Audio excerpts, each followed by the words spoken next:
Okay, now I've decided to sit down to do this part. Now, when you're using this kind of wood for rafters under a tarp, you've got to keep something in mind, and that's these little nubbins. Wherever there's one of these nubbins, if it sticks up against your tarp, it's going to rub a hole in your tarp and create a leak. So you have to, hey, jujitsu, you have to take time with your knife and come in here and carve away these nubbins. Otherwise, they're going to ruin your tarp on you and get you wet. And you don't want that. You don't want to get wet. Some of these are harder to trim off than others.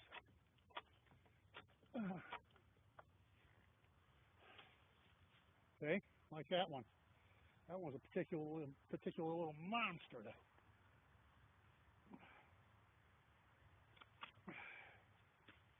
This is also the problem with getting old and as laid up disabled as I happen to be. You'll find when you get to be my age and you have arthritis and you have fibromyalgia, chronic fatigue syndrome, I mean, feel free, go look up fibromyalgia. The address is fibromyalgia.net. And go and read for yourself. You get all kinds of little syndromes and problems when you have fibromyalgia. And physical activity like this will wear you out. I promise you it does. Don't take my word for it. Ask Bev up at our half-acre homestead. She's got fibro. There's several others on here, YouTube's that got fibro. Just go and ask any of them how much physical activity wears them out.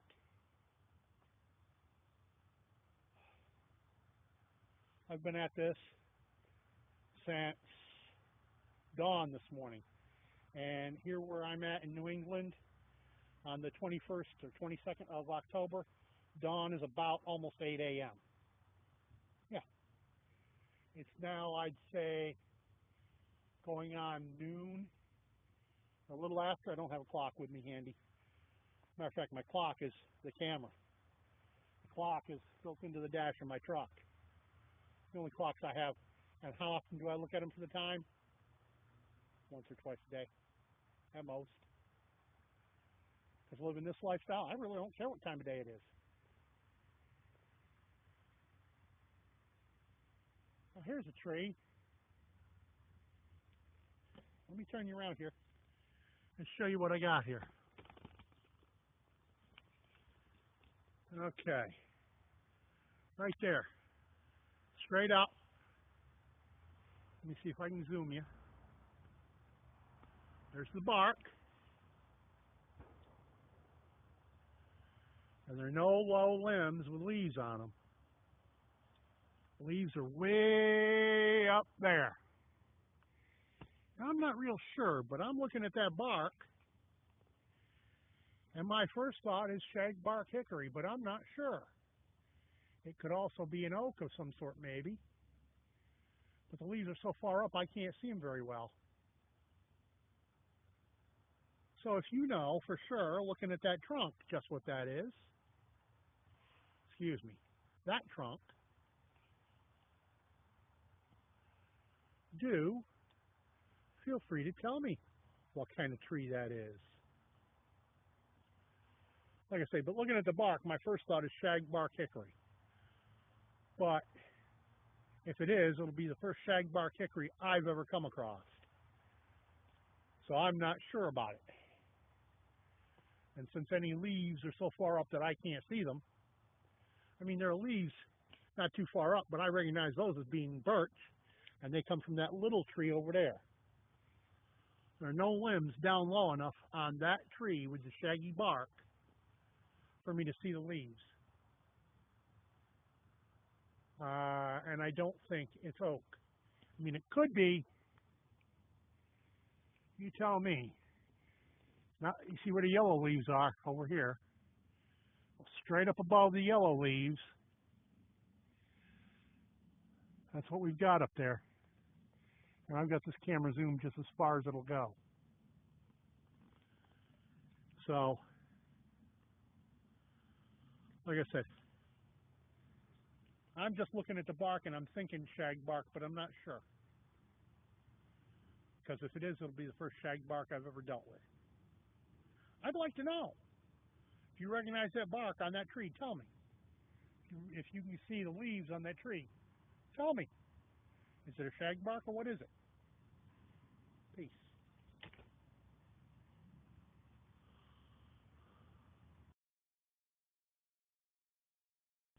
Okay. I was showing you the 7 notches. Well, here's how we make them.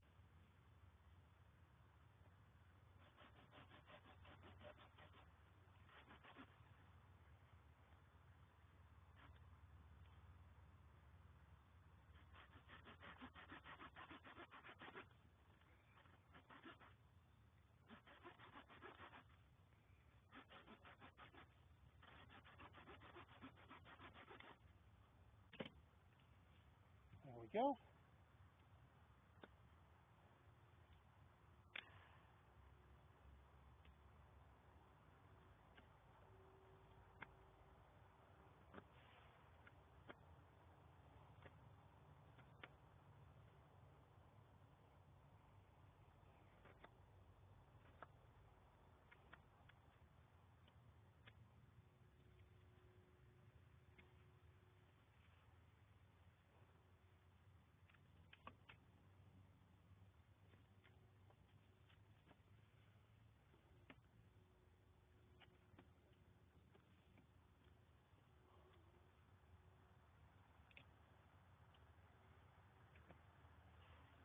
Just that quick. And there's a lashing notch for a roof rafter. Yeah, using the saw, making a couple notches, a couple saw cuts, saw curves, makes it a lot faster.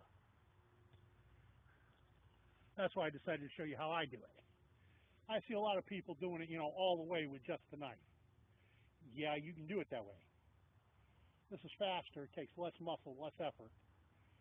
When, like I was telling you, people like me with fibro, chronic fatigue, this is a better way because you're not wasting as much energy to get it made.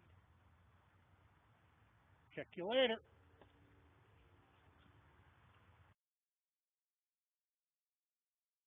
Okay, let's do a clip on how I lash these things.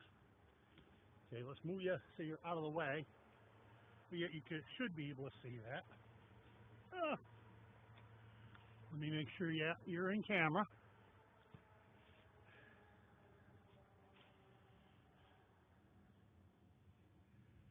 Okay, first things first, I got to get the end of this thing undone. See, that big spool is a bit large to work with, a bit bulky. So I don't want to be trying to toss the spool itself up and over the limbs. So I spool a lot onto this little stick. Makes it a lot easier to handle. Usually it makes it easier to handle. But since I'm down to just a short piece, I'll take it off the stick.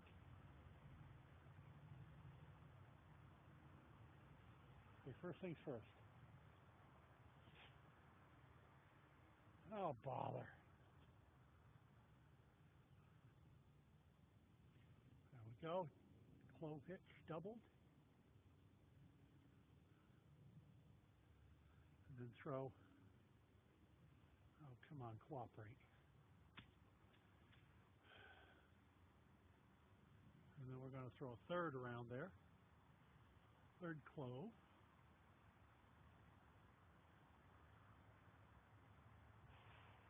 It's the only trouble working with monofilament like this. It's hard to handle because it doesn't want to go where you want it to the way bank line would.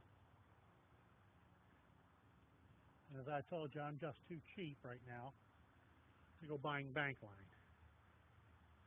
There, now we put this back up on top.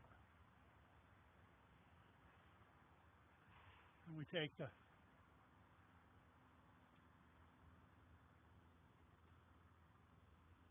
come under the beam and into the notch.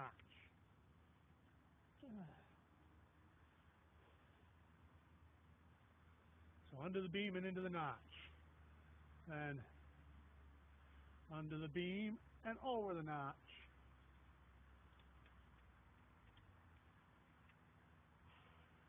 Word of advice, make sure you leave yourself a good long tail here, because you're going to want it at the end.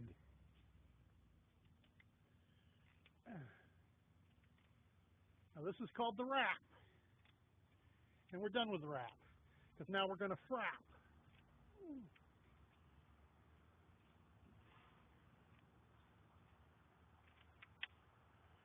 And that's the trouble with monofilament as well. Sometimes you get a break. It happens. You just go back and refrap it.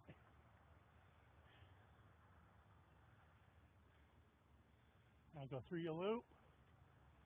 Go through your loop a second time. And pull it down tight.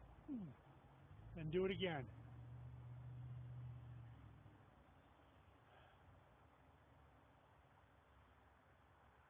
Single. Go under the line. And go through it in the loop a second time. Pull that knot down tight. There you go. Now, you grab your sharp and you trim off the little bit of excess if you're done with it. And just like that, the butt of your rafter is tethered in place. Now, of course, I still got to go up and do the upper end, because it's still flopping around free. And that's going to require me making a set of stairs. But I've already done that. Milk crates and chair. I put the chair stand on the chair, up on the milk crate, and then I can reach easy. Bugger. That's what we've got. This is how you build a shelter. That's a lot better than most I've seen. Well, good afternoon, boys and girls. Yesterday I was showing you the beginnings of the roof rafters for my shelter. Well, as of today, they're all in place. And I'll tell you what, it is, I'd say about 2:30 in the afternoon. And I started just after dawn this morning working on this. As I say, this time of year, that's about 7:30, 8 o'clock. Without having looked at the clock, of course I'm saying, but. And I am just wiped out getting this far. And as I told you once before, fibromyalgia takes it right out of a person. I've got one piece there I've still got to finish trimming. See if I can zoom into it. And let's see, 1, 2, 3, 4. 1, 2, 3, 4. Right there. Just above my fingernail there. You can see where it sticks out on the left side of the beam as you're looking at it. Yellow jacket, get out of here. That's all I got left on there. I got to trim that and tie that end off. And then the roof structure is, structure-wise, is complete. And then all I got to do is put the skin on it. That'd be that big brown tarp over there. And then I can get all my stuff underneath it. And that'll keep it dry so I can get the walls on it. Oh, it's not easy being old and having fibromyalgia. I'm just plumb wiped out.